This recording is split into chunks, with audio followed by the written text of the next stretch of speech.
It's the Big Me Kickoff. I'm your host, Kevin Noon. It is Friday, October 6th. Sorry that I am, a minute late. Was running around trying to get a load of laundry started and all that good stuff. When you work from home, the day never really calms down for you. And went to a little wing joint and spilled wing in my lap right off the bat. The first one yesterday. Forgot to get spray and wash on it, so I needed to get that done. We'll see. That shirt may be toast, so maybe we need to have some super chats to buy me a new shirt. But what you can do most to help us out here on the Big Me Kickoff is sign up for BuckeyeHuddle.com. For less than 50 cents a day, you can get all of the best Buckeye news out there. Join our team of insiders, including Tom Orr and Tony Gerdeman and Mark Givler, everybody there to give you the best news going on out there, team recruiting, all that good stuff at BuckeyeHuddle.com. Now that we got that commercial out of the way, and let's change our branding right there. Boom. This is the Big Me Kickoff, as I told you. How is everybody doing out there? We are less than 24 hours away from the Maryland game. And I know people hate the noon games, and it kind of is what it is, but we'll start getting through a couple of the hellos as we get started. My goal is to go 1 hour tops on this show. 1 hour. And if we go a little bit longer, we go a little bit longer, but I cannot go 2 today. I've got a radio hit at 2:30 that I've got to do up around the Mansfield area, so I've got to be clear for that. But we're going to talk a little bit of Terps. We'll talk a little bit of recruiting. We will talk about whatever it is you want to talk about within reason here on the Big Me Kickoff.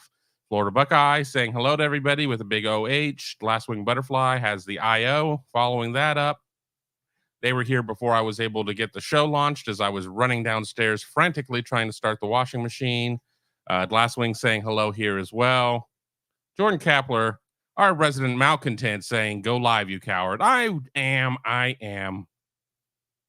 know we had a little bit of a hiccup earlier this week where we were going to do a show on Tuesday after Ryan Day and Jim Knowles, and my mics were dead. And that was a problem. We now have about 8 or 9 different groups that are doing podcasts of some flavor that are actually going to interviews and things like that. There are other groups that are not credentialed or not affiliated that do them as well. I can't speak on them, nor will I. But it was more than we could do to just have them yell. And I did not have any of my corded mics with me. I only had wireless. So we were unable to do that. So for anybody who was sitting there waiting, I do apologize. Drowsy Dragon, just win, baby. There you go. Mark Fetters saying hello as well. Wingman Ted is on board. Here we go. We got Darren talks ball. I've got the Buckeyes beating Maryland by 2 touchdowns. Am I crazy to think that the spread is a little large on this one? No, I don't think you're crazy, because here's the thing. We have not seen Ohio State outside of Western Kentucky explode for a lot of points. Indiana was kind of ho-hum. Youngstown State was what it was. You had Western Kentucky where they did what they did, and then Notre Dame was a defensive slog. So thinking that Ohio State's going to win by 20, 20 and a half, 19 and a half, wherever you see the line. I haven't looked at the line today. I actually was looking to put like a 4,000 team parlay together for like 10 cents and see what I could get. Didn't realize I didn't have same game parlay clicked off. It wouldn't let me put it through. And then my phone rang, and then I had to start the show. So maybe I'll get around to put my parlay in. Maybe I won't. I've not done well. I mean, honestly, I run around with that fool's gold to think I'm going to hit these big parlays, and it never happens. I shouldn't do these 15 teamers. I should do like 3 tops that I feel good about. But back to Darren's point, just a second. All right. To Darren's point, 2 touchdowns is still a pretty resounding win. I think people are going to look and say, well, you were favored by 3 and you only won by 2. What does that mean? And I think what it would mean is that Ohio State's offense still isn't right yet. But I think, ways of getting Ohio State's offense right. How about getting the opponent off the field? 3 and outs certainly help. If you want to sit there and say, well, we only had 8 offensive drives, we only had 9 offensive drives. You know, you get more offensive drives by having the ball. And I think that if Ohio State is able to do that, 21, 28 points comes into play a little bit more. I think that if you look at Maryland, and Maryland is a little bit better of a rushing team statistically than Ohio State, and it's close. Neither are great 60s, 70s nationally of 130 teams. But I don't look at Roman Hemby and the running game for the Terps and go, wow, that's formidable. Now, granted, before that one game in College Park where Anthony McFarland went nuts, I don't know if I necessarily thought that Maryland was a great running team then either. And I think what it really was Ohio State wasn't a good defensive team that year. There's this belief that Talia Tagovailoa is this fantastic runner. He's got fantastic escapability. He's not a great runner per se when you look at his numbers. Now, we can talk all of this into existence, and then he could come out to the game and Maryland's game plan could be like, mobile quarterbacks are a total you-know-what to defend. We're going to just do that. If Tagovailoa gets hurt, Maryland's toast. I mean, just burnt toast, inedible toast. So I think that it's incumbent upon Maryland to keep Tagovailoa relatively clean, not have him get hit a lot, things of that nature. We're not that far removed from Maryland being a team that had 3-4 quarterbacks go down a year. Maryland's fortunes changed a lot. I'm going to be bringing in a special guest here in a second. Maryland's fortunes changed a lot with Tagovailoa. We're not talking about Ty Pigram. We're not talking about Max Bortenschlager.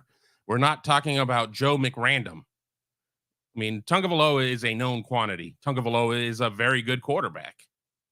So Maryland's fortunes turned some with the addition of Tagovailoa. I don't think Maryland is as talented around Tagovailoa. Hemby is a serviceable back. Their receivers are fine. There's not a Raheem Jarrett out there. And I know Raheem Jarrett didn't necessarily live up to the billing coming out of high school. Whether or not that was he was already maxed out coming out of high school and there wasn't a lot to grow from, or he wasn't developed well, or, hell, part of his career, he didn't have a quarterback.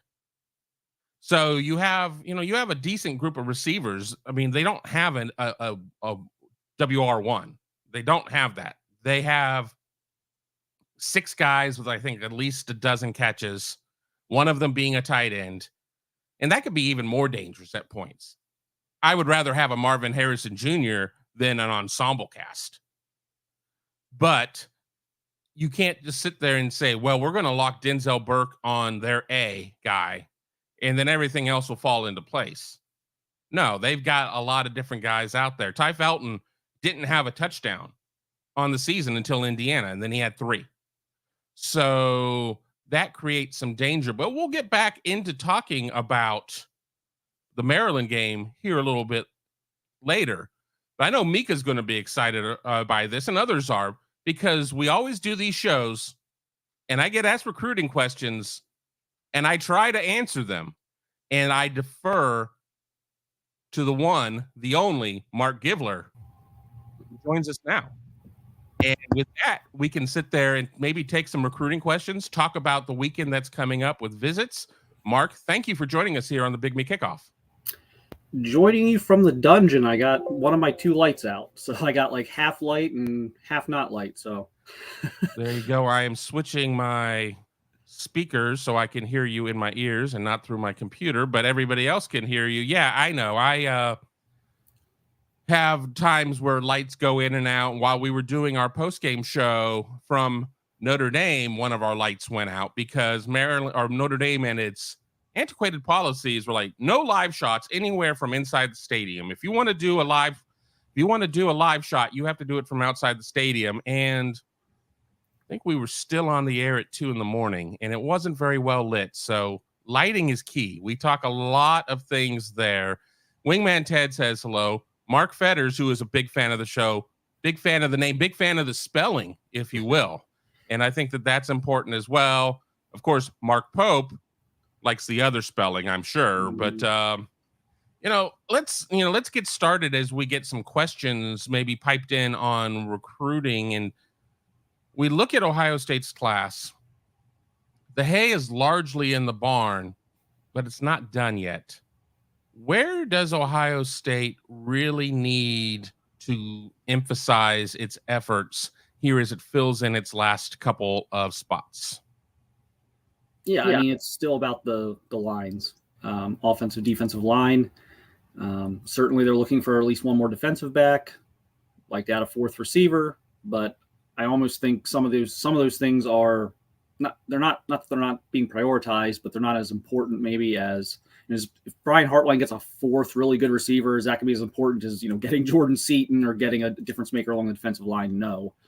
But so that's the focus is in the trenches right now, and we're starting to see some new targets. We're starting to see some movement, some meaningful movement, and we'll see where that goes, especially on the D line. O line, I think right now is maybe a little scary. I think a lot of the eggs right now are in Jordan Seaton's basket, and so will they supplement that with the portal this winter, or will they uncover somebody here late that can help them? That's going to be, I think, a big interesting part of this is how they're able to manage the offensive line, because if you don't get Seaton, I think, boy, you're really short where you don't need to be. And even if you do get Seaton, there's room for another guy. So it's like, can you find another high school player, or is that just at that point you feel like really good about the high school guys you have, and maybe you just say, okay, let's just go get someone in the portal that can be in our 2D from day one, and maybe have a couple of years of eligibility left, and help us there in the winter. I think that's going to be the decision they have to make.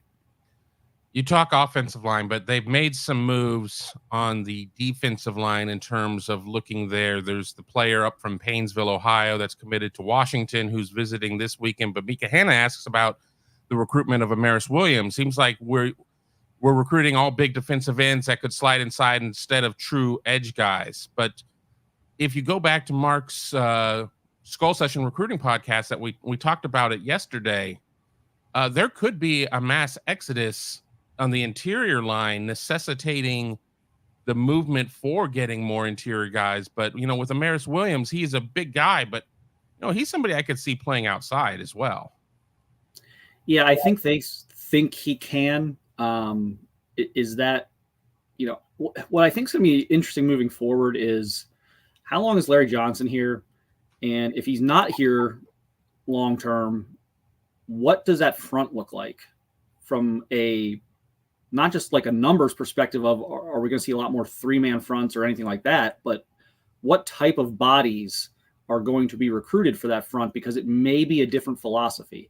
But I do think they think Amaris Williams can help them outside. This wasn't like a left field offer. There had been a lot of dialogue there before the offer. So that indicates that they do feel like they have a good chance to flip him. Florida is kind of vulnerable right now. The product that they're putting on the field right now is not very good. They could be in for quite a few more losses between now and Thanksgiving. And I don't think they'll move on from Billy Napier, but it's just not a situation that's going to be very conducive to them finishing strong on the recruiting trail, in my opinion. And I think there's a lot of sharks that smell blood in the water there with their recruiting class. It's not just Ohio State trying to get a guy or two. I think there's a lot of SEC programs that are really trying to kind of break up that class, because it is a pretty good class. Let me keep going through some of these questions here. We've got a lot of people talking as well about the game, and we can get to that as well. What do we have here from Wingman Ted? There's a 5-star offensive tackle in the 24 class that's not signed anywhere, I think, in the DMV area. We're talking about Jordan Seaton right here. And we had the opportunity to see Jordan Seaton during our Southern Swing. Something, again, another reason to sign up for BuckeyeHuddle.com, as I mentioned in the first 3 minutes of the show. Others have tried to duplicate what we do, but we are the originators of the Southern Swing and bring you more kids, more high-value kids, and get you that information and build those relationships. But we had the chance to see Seatan. We got the chance to learn that, all of the stories about Ohio State not being involved were grossly overstated. Again, at risk of repeating some of the things we said on the Skull Session show, where do things stand? I mean, obviously getting him back on campus is incredibly important, but Jordan Seatan, go. Yeah, so initially had a visit scheduled for October. That's been pushed to November. Looks like November 11th is going to be the date for now, subject to change. He's switched almost all of his visits. Very few of his visits have actually happened on the day they were scheduled to happen. So that's always subject to change, but certainly looks like it's going to be November 11th at this point. I think they're up there. It's weird. It's taken a lot of left turns over the last 6 months, 9 months, and yet Ohio State has kind of been one of the constants there, maybe even more so than Alabama. For a while there, it looked like maybe Georgia. It looks like that's kind of died down now. And from where I sit, and he's got the Florida visit this weekend, so we'll see how that goes. I would be surprised if Florida ends up landing him, but we'll see how the visit goes. Maybe something changes on the visit. But Ohio State, Alabama, and the one school that I think was really not into this situation too much, 6 months ago, that has really, I think, made an impression is Oklahoma. So I think those are some schools to watch right now. He's going to visit South Carolina. He's going to visit South Carolina. He's interested in South Carolina. A lot of people, I think, are going to make the DMV connection with him. Nicholas Harbor's there. They've landed Dylan Stewart at defensive end in this class. I don't think he's going to follow that path. The one constant with his top schools has been they are the powerhouses of college football. So whether it's been Ohio State, Georgia, Alabama, Oklahoma, these are all schools that, are competing for national championships on pretty much a yearly basis.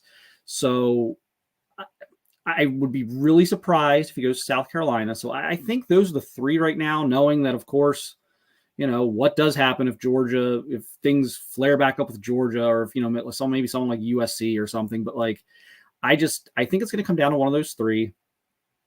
And Ohio State stayed with him the whole way. Ryan Dawes jumped in after his super chat and said that his wording was bad, but we'll clean it up for you. Thanks for the super chat, Ryan. Does the future for Ohio State, specifically linemen, is it going to be the development route, the transfer portal route, some combination? I mean, I think obviously when you're taking a 25-man class, you're going to have to go to the prep ranks, but the portal recruitment is so important because of just being able to fill in for a deficiency that you may have had, a miss or a medical retirement or things like that. Yeah, I think the portal, especially along the offensive line, is going to continue to be a big thing for a place like Ohio State, maybe more so than others. Your middle tier schools, I think, are going to be all over the map, wanting just get me more talent, find me more talent. With Ohio State, Michigan, Alabama, offensive line, I don't care who you are, it's the hardest position to evaluate. Every school in the country has the same problem, and that is the evaluation hit rate on offensive linemen is going to be a lot lower than a running back or a wide receiver or a defensive back. These guys, all these offensive linemen, their best football is so far ahead of them. It's such a technique oriented position. It's not just how big, how fast, how strong you are. There's so much technique. There's a lot of mental to it. Just so much that goes into being a good offensive lineman. And these are, as 18-year-olds, an 18-year-old running back body is going to be a little bit more maxed out than an 18-year-old lineman body. So there's all this physical growth that has to take place as well.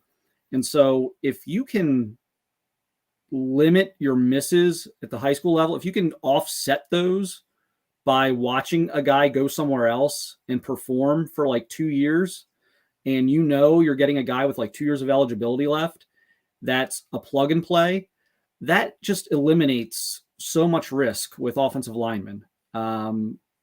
So I think, the way it's going to generally go is they're going to take the best 3 or 4 high school guys they can get.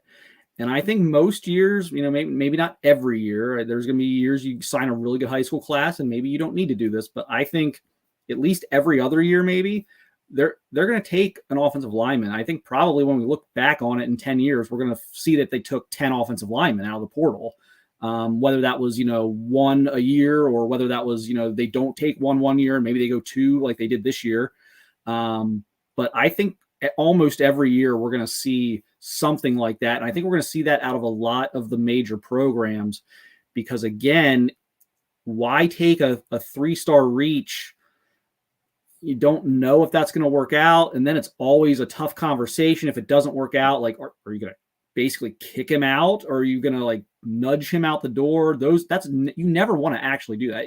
It happens. I'm not hiding from that. We know it happens, but no one actually wants it to happen that way. It's just the way it works. And so if you can minimize those situations at a position that's really hard to evaluate, I think you have to do it. Looking for the next question I have here. Thanks for the super chat, Ryan. Where is it? Mika is a huge recruiting fan. If I could sit there and bring somebody on board to be a fan correspondent, it would be Mika. And Mika, if you're not a member of Buckeye Huddle yet, why the hell not? I'm just telling you, because I think you could run circles around all the boys over there on Buckeye Huddle, on the Huddle message board. So get on board, Mika, and tell them Kevin sent you. But here we go. Right here is there any chance Elijah King gets an offer? And could we offer Grant Bricks, offensive lineman from Iowa? I don't even know Bricks, to be honest. I know. Yeah, I mean, it's interesting. They haven't moved on a lot of these guys. I think the targets are kind of the targets right now. We'll see how things play out I think the next couple weeks are highly important on both 24 and 25. You're going to get that junior film for 25 is going to come out. So you're going to have like the full season. And I know they've probably been watching guys week to week, but you're going to get this influx of huddle film, because there's a lot of guys out there. You don't get their film until their seasons are, like, for some reason, like, I don't know if coaches don't want it out there or what the reason is, but you get more film, you kind of get this rush film at the end of the season.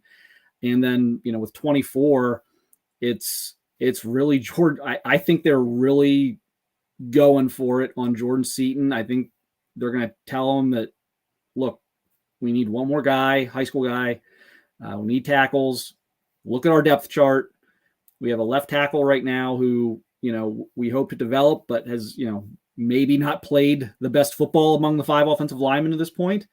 We got a right tackle who's maybe one of our most steady guys, but we're losing 2 guards, and our right tackle has been a guard at points in the past. And so there's opportunity at both tackle spots. And, the dreaded NIL thing, I don't think that's been as big of a issue for Ohio State as people have made it out to be. I think Ohio State's highly competitive with NIL. I think maybe they go about things a little bit differently than some other places, but I think a competitive I don't think Ohio State's not going to have a competitive NIL situation here as they kind of lay that out for Jordan on his official visit. So we'll see. Like I said, I think right now a lot of the targets are what they are. And I think they feel good enough about a lot of these guys that they're going to let this kind of play out. In Seaton's case, it's just a matter of with 24, with Seaton, it's like, okay, who is out there that is a real difference maker that's, not named Jordan Seaton, that, because we don't want to go and take 3-star project not knowing what Jordan Seaton's going to do. We can get 3-star project on, Thanksgiving weekend. We can get 3-star prospect on signing day. I mean, we can go find, a mid-tier Big Ten or a mid-tier SEC offensive lineman and just, you can swipe him at the very last minute. You don't need to move now. So if there was someone out there who is a difference maker, then I would be all for it. I just don't know that they feel that there is. I'm going to piggyback 2 questions from Mika because they fit into each other. The first one being, how many DBs do we take in 25? And then earlier she said, I want Devin Sanchez, Dorian Brew, Trey McNutt, and Dwayne Galloway in the secondary of 25. So, I mean, right there with those 4 would be, quite the haul. Yeah, that'd be a fantastic haul.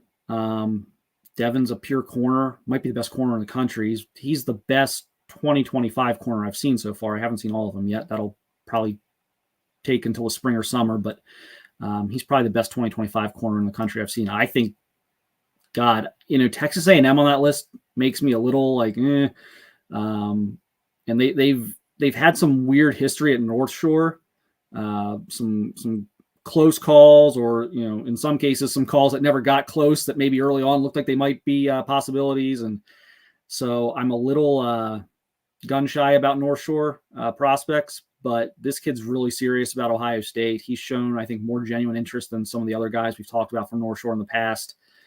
And, Texas A&M, Alabama, Ohio State are kind of the three there right now. So you never count out either of those two schools for a defensive back, especially if, for A&M, it's kind of right in their backyard. So we'll see. But I actually like their chances with Devin Sanchez. And the Ohio guys, certainly. I know Dorian Brew's going back to Texas. He made it a point right before he left for Texas. He made a point to get back to Ohio State again. I think that was a very good gesture, I guess, on his part.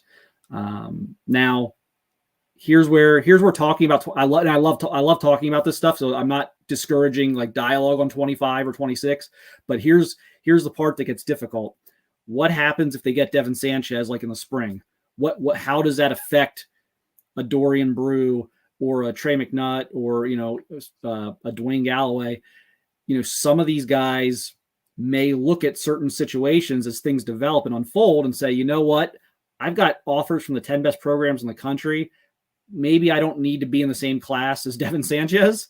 Those types of things happen. We kind of saw that with Lorenzo Styles Jr. When he was coming out of Pickerington Central. And I know there were some discussions about defensive back, but they were going to take him as a wide receiver, and he wanted to play wide receiver. And I think he looked around at the wide receiver class at Ohio State and said, I got an offer from Notre Dame. I get on the field at Notre Dame very quickly, which he did as a true freshman. Why don't I just do that? And so obviously it's come full circle now, but you see things change as one domino in the next falls. But I think they could fit. I think they would make room for all four of those guys, especially if they offer Galloway. They haven't done that yet, but if they offer him, I think we know what that means. And I think those guys could all play together, because I do think Brew might be better suited as like a safety or maybe a slot guy in Ohio State's defense. And I think McNutt is obviously a safety prospect for me. And then Galloway, probably a corner, but that's four different kind of players. I think you could fit them all together. I want to jump in here with Mika Hanna saying she doesn't have the money to spare. It'd be a dream come true. Love the work. I mean, all the nice things there. If anybody is a current member at Buckeye Huddle, you can gift subscribe. You can gift a subscription to the site and get Mika on board. Hint, hint, wink, wink, nudge, nudge. So any of you have any questions about how that works, reach out to me. You can hit me, at my email is kevin@buckeyegrove.com, and I can put you in touch with the right way of getting Mika on board and help fulfill her dream of being on there and making everybody else look silly. So, looking at you, Mark Fetters, maybe Ryan Dawes, maybe Jordan Kapler can actually contribute something to our community by bringing Mika on board. I don't know, but hey, Ryan Dawes right there. I can gift you a subscription at Buckeye Huddle. That is fantastic. Thank you, Ryan. You were definitely a very generous member, not only with your super chats, but your kind words, everything else that you contribute to our community. That's why far and away, I think we've got the best community out there. We may not be the biggest, but I think that we are the most functional of all the dysfunctional families out there. I think we are by far the most functional. Let's get to a couple football questions, and we'll see if we can get some more recruiting questions in here. It's always a kind of a crapshoot. I get recruiting questions when I want team questions and vice versa. Mark Pope, why doesn't Day go to a two-back set near the goal line, and why doesn't he do the quarterback sneak? Well, we have certainly seen teams at all levels fail miserably on the QB sneak. And I know a lot of times we'll see teams bring in their jumbo and run 13 personnel, one back, three tights. But, I don't understand why we haven't seen more of the sneak. I mean, obviously it's something you need to practice. I mean, none of Tate Martell isn't out there for Ohio State. They don't have a shrimp out there. I mean, you would think, but they're not getting the push. They're not getting, I mean, if you look at the run game itself, you go to the Notre Dame game. Trevion Henderson had a 61-yard run. I think they had 63, 64 yards the rest of the way on 20-some carries. They've got to solve 3rd and short. They've got to solve 4th and short. I've called for it plenty. Let me see the sneak at least. I mean, the tush push, I guess it's being called now. But I guess unless you're the Philadelphia Eagles, you can't do QB sneak anymore. Am I right? No, the Philadelphia Eagles are not the only football team that can execute quarterback sneak. Now, I understand they have some of the key components to being elite at it. I get that, but this is just a Ryan Day thing, and it's driven me nuts for a couple years now. And I have ranted about it on Twitter. I have melted down about it in my post-game observation story I write after every game. I don't understand it. You have a quarterback who's north of 6'3", 225 pounds, really tough, strong kid. You're bringing in Caden Curry at fullback.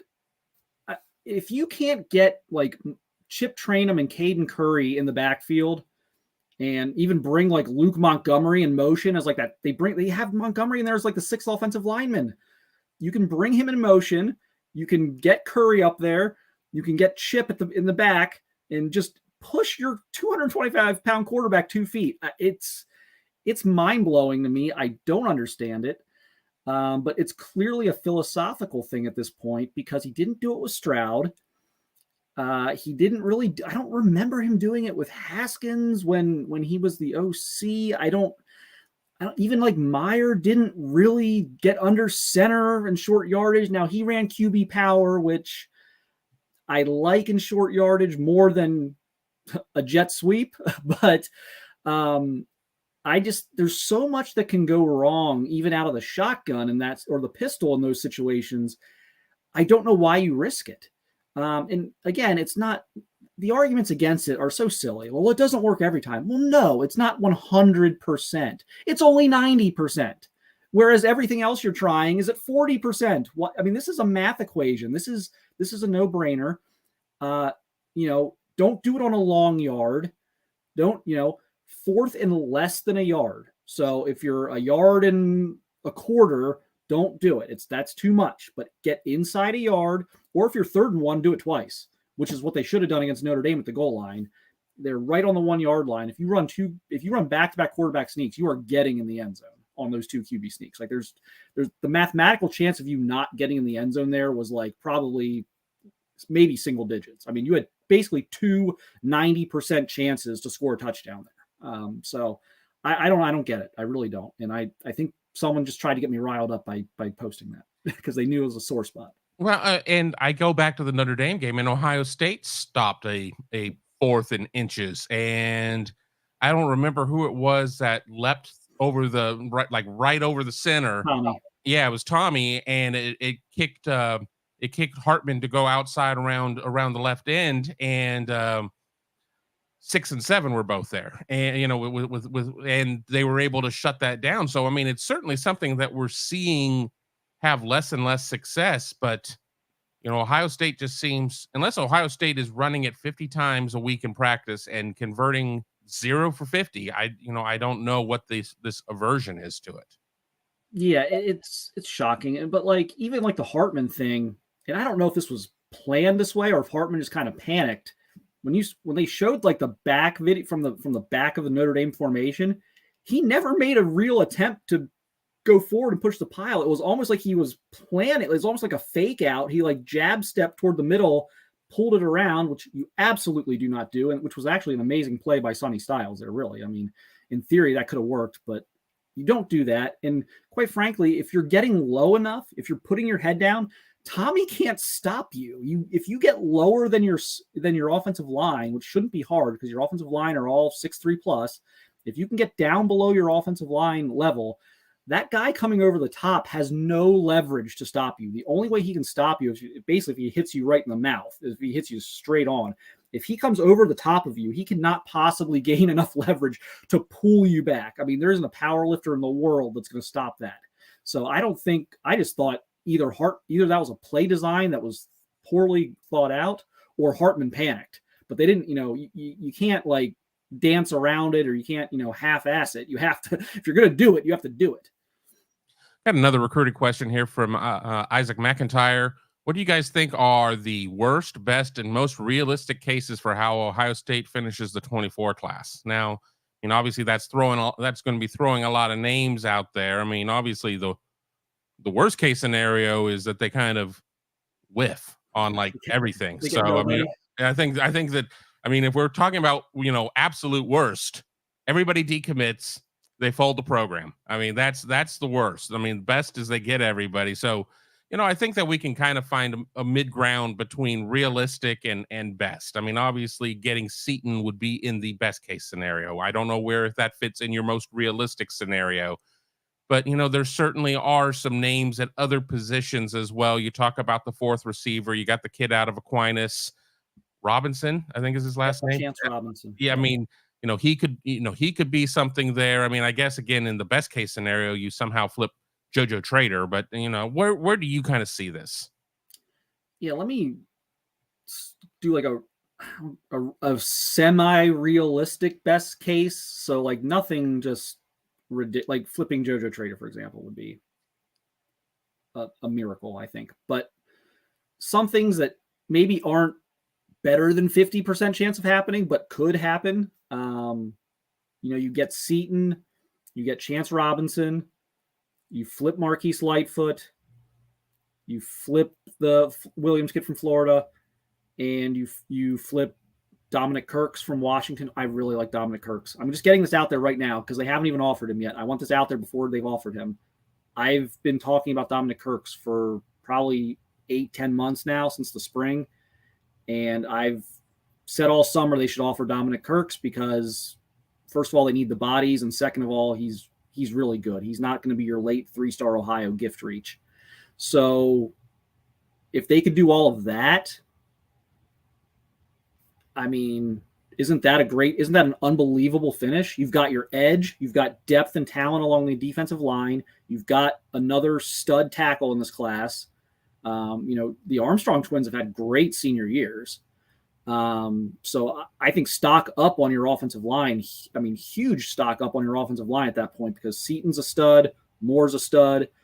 And then the Armstrong twins have both had, I thought, have taken their games both up a notch. And I've always liked Deontay as a tackle prospect long-term. I think he's going to take a little more time than like Ian Moore or Jordan Seaton would, but long-term upside there. And then Devontae's kind of your mauler in the middle. I think he's really, he's a guy, I've had Deontay probably as like one of my top 10 Ohio guys for, I don't know, probably over a year now. Devontae was not a guy I would have considered for that coming into the season. He's now a guy I would consider for that. I think he's really made a push. So you've hit your weak areas. You've got your fourth wide receiver. And then you've got to find a defensive back somewhere. So I know they've offered a kid from Florida. They're still looking at Ryan Nichols from Cincinnati Withrow, who they offered but never kind of made that summer push for. He committed to Kentucky in the meantime. I think they're looking at Reggie Powers, maybe not so much as Nichols as a safety in Ohio. Just decommitted recently from Michigan State, and I know Oklahoma's involved there now and everything. So, I think what I kind of just laid out with the lines, with Chance Robinson, if you could get those guys and then, let's call it 4-star defensive back X. If you could get a highly rated or highly thought of 4-star type defensive back, whatever in their minds. I'm not necessarily saying it has to be like, 2-4-7 or on 3-4-star, just a guy in their minds who's that caliber of player. I think that would be the best case finish. Worst case finish, they don't get Seaton. They either don't add another offensive lineman to this class, which makes them have to go portal hunting for maybe 2 guys, or they have to take a 3-star project at the end. They're unable to flip Chance Robinson, and Brian Hartline has to settle for the 3 studs he has. Let me get really scary for a minute. They basically are able to get like Ohio guys. So they're able to maybe like flip Kirks. They're maybe able to flip one, or not flip since he's decommitted Powers, but like They're able to get one of those Ohio defensive backs they're still looking at, but they lose somebody. Right. Yeah, I'm not setting alarm bells off because I haven't heard that they're going to lose anybody. We're playing hypothetical. Like, guys, like Georgia didn't just, throw their hands up and say, "Oh, you won, Justin Scott. Congratulations, Buckeyes." They have not given up on Justin Scott. Oregon did not just throw its hands up and say, "Oh, congratulations, you're getting Jeremiah McClellan in December." No, that Oregon's still very much recruiting Jeremiah McClellan. And so there are, you got to protect what you have as much as you're trying to, everyone's trying to flip each other's commits right now. This is silly season in the next 2 months. So that would be like worst case, but I think best case is more likely than worst case, but it's laying that out there, answering the question. Yeah. I mean, everybody's like, oh, well, Ohio State needs to get out there and flip these kids. And then when somebody gets flipped, Ohio State, it's like, how dare you? Yeah. How dare you? So it's kind of funny how that works out. I'm not going to take a specific question here. I'm going to go over the general tone of the chat. We certainly have some fans of other fan bases that like to hang out in our chat, and we do thank you, because if you were ones that didn't behave, you would be given the gate. So I mean, you don't always say things that we like, but you do. You are a participant, and we do appreciate it. And you too are allowed to sign up for Buckeye Huddle. But there's been a lot of negativity about Kyle McCord, Ohio State quarterback. I mean, we're 4 games through. I mean, obviously the numbers are not what we saw out of CJ Stroud, who is kind of your de facto favorite right now for offensive rookie of the year in the NFL. Not Justin Fields, who went out and had a tremendous game last night for the Chicago Bears. Not, the numbers in the one season of the late Dwayne Haskins.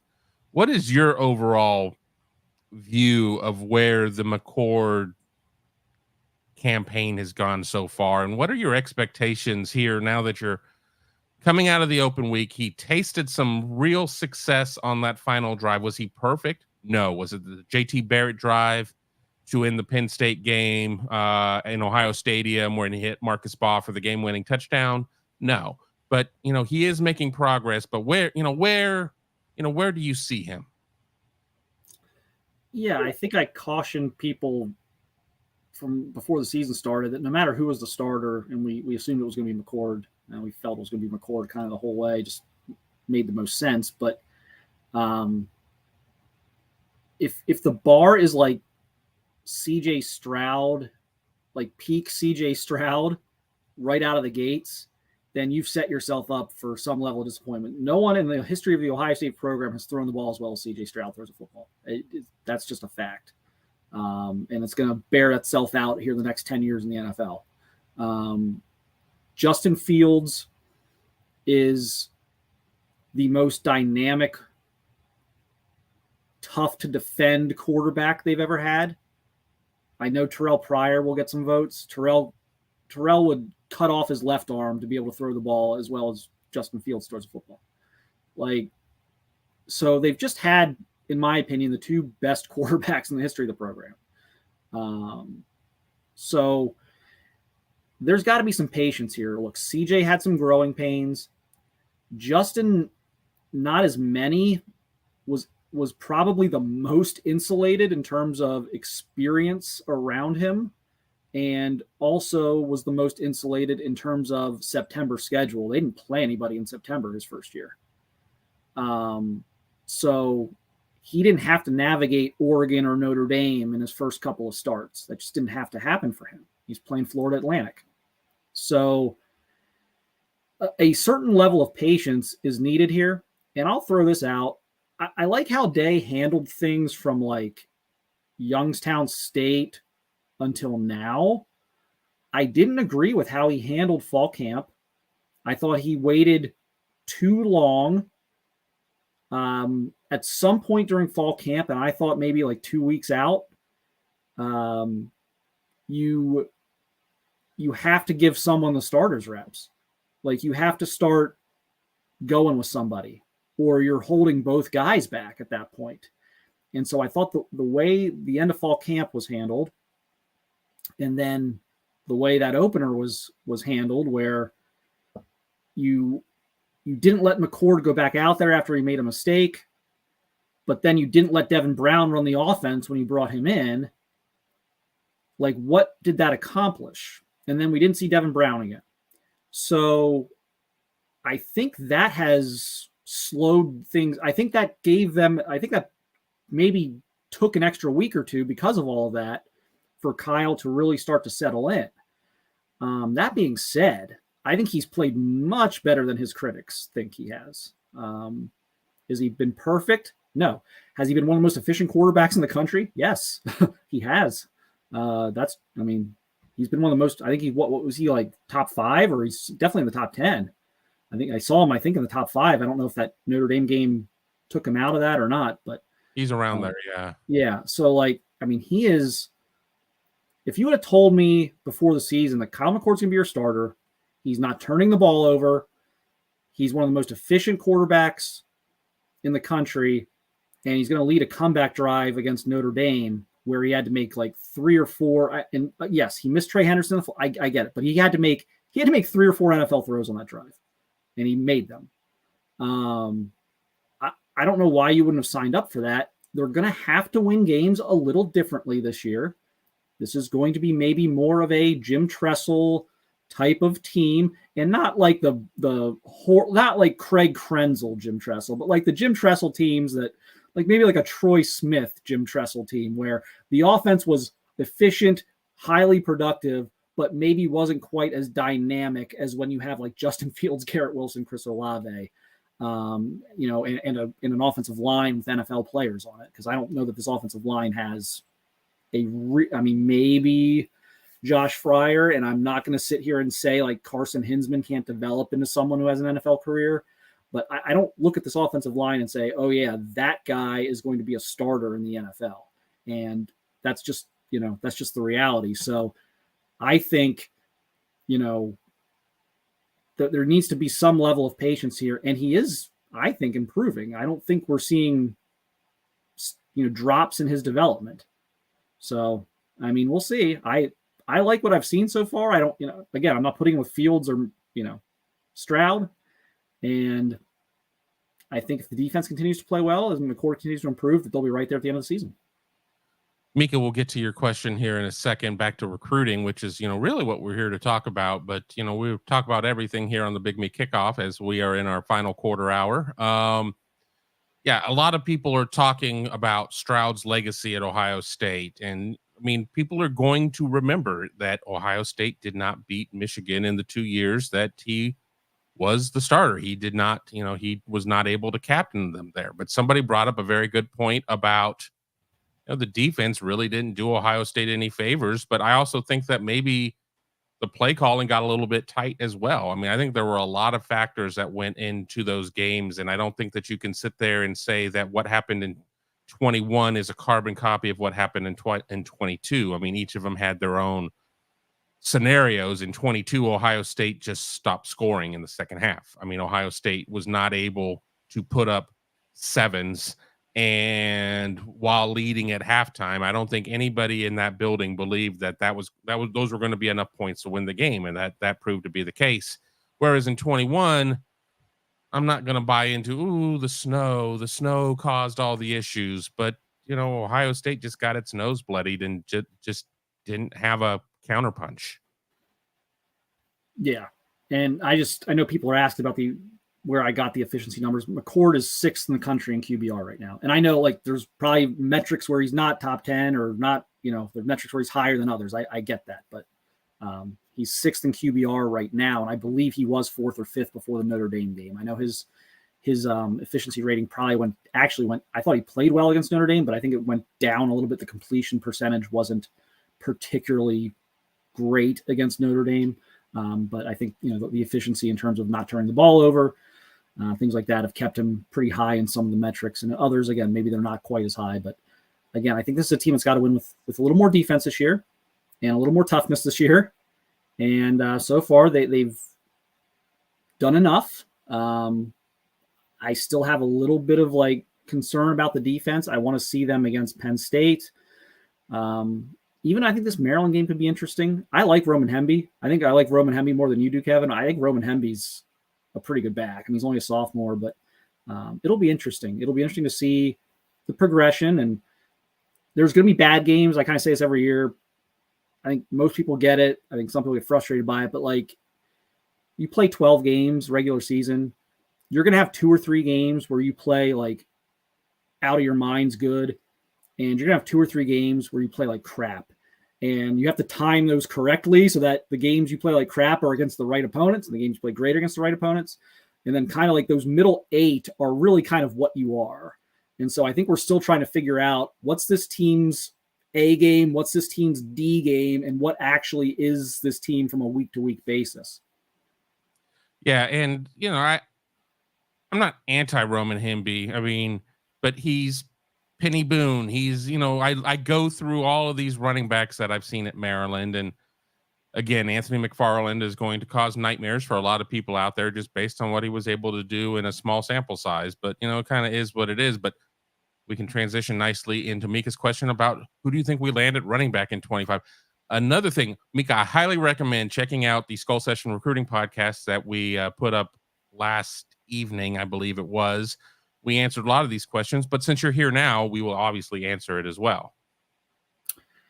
Yeah, so that's going to be one of the fascinating questions. I wish I could just tell you with 100% certainty what that's going to look like. I think they're going to take 2. I think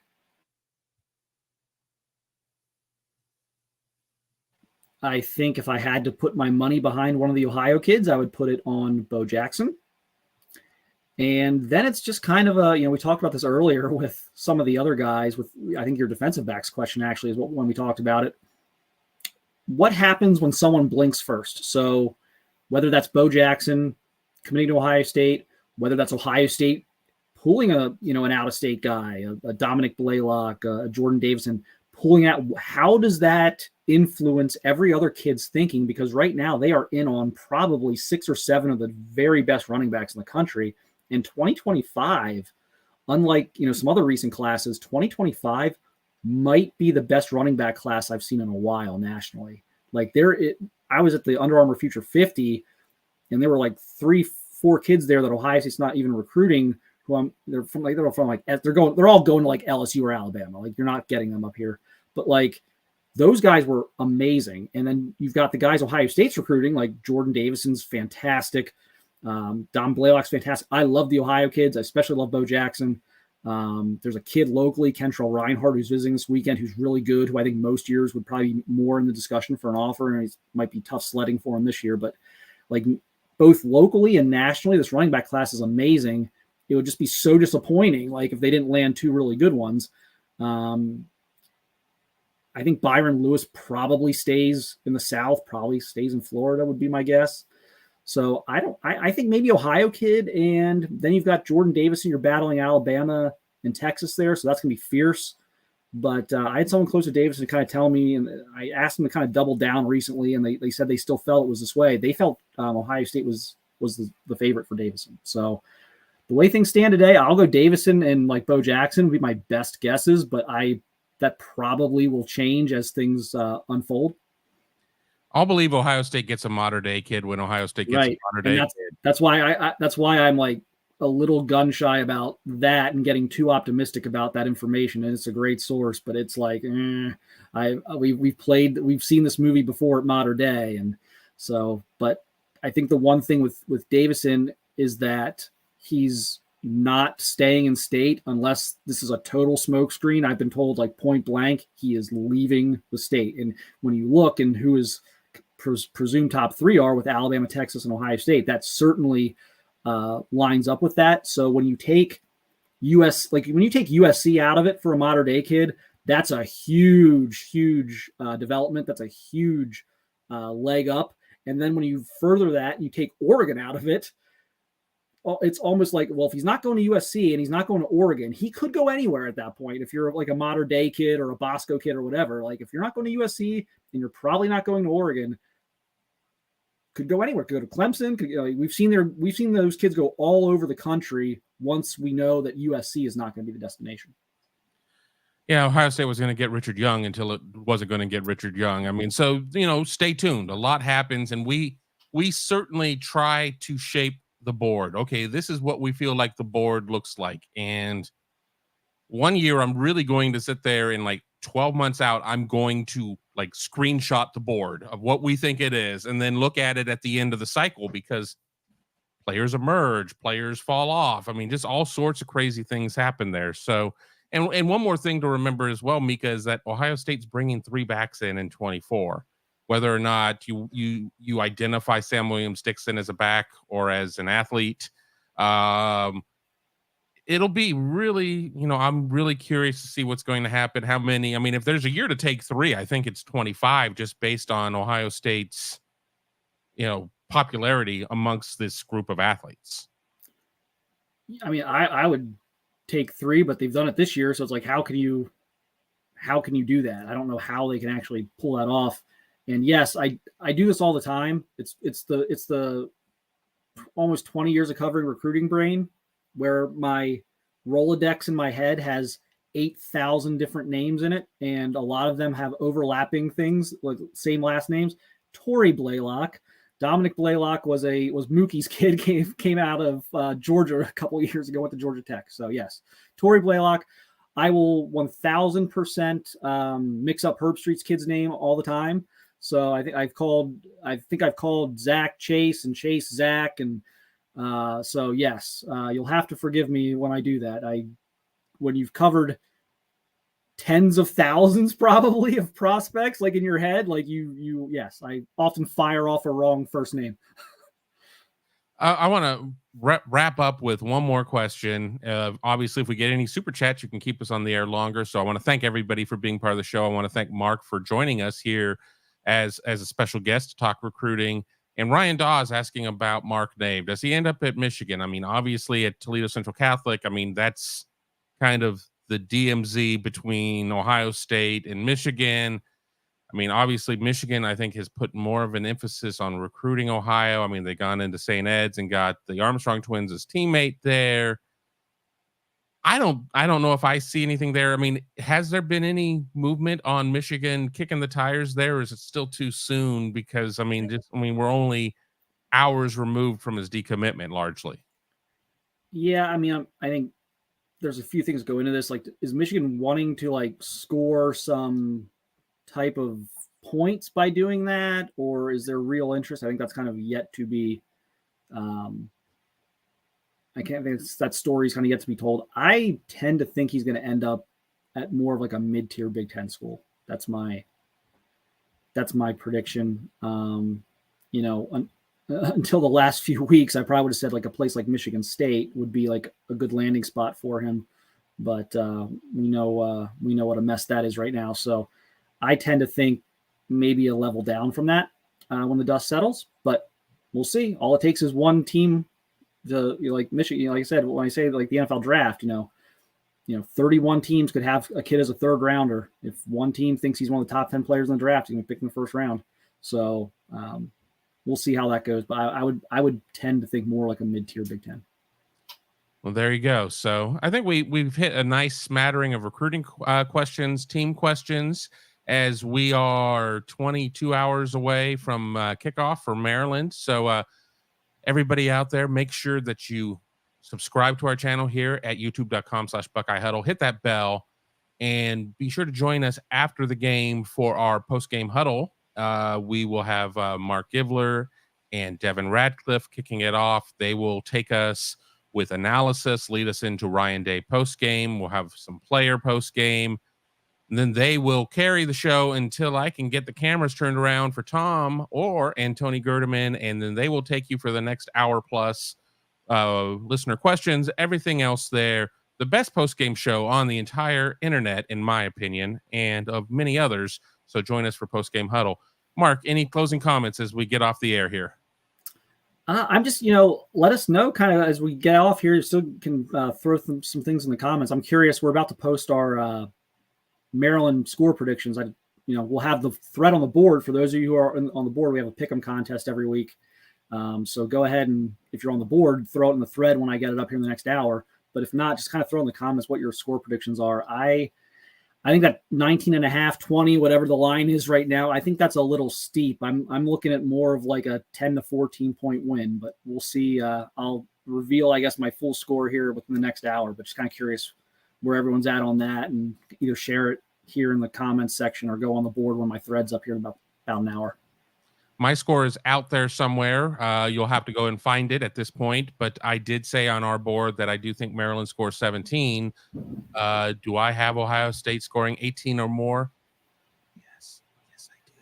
But, you're going to have to wait and find out there, or go find it somewhere on the internet like an Easter egg hunt. But there you go. So Ryan Dawes maybe had already found it right now. That may be it. We'll have to find out at this point. But until then, thanks for joining us here on the Big Me Kickoff. Be sure to check us out at BuckeyeHuddle.com and have a great weekend, and go Bucks.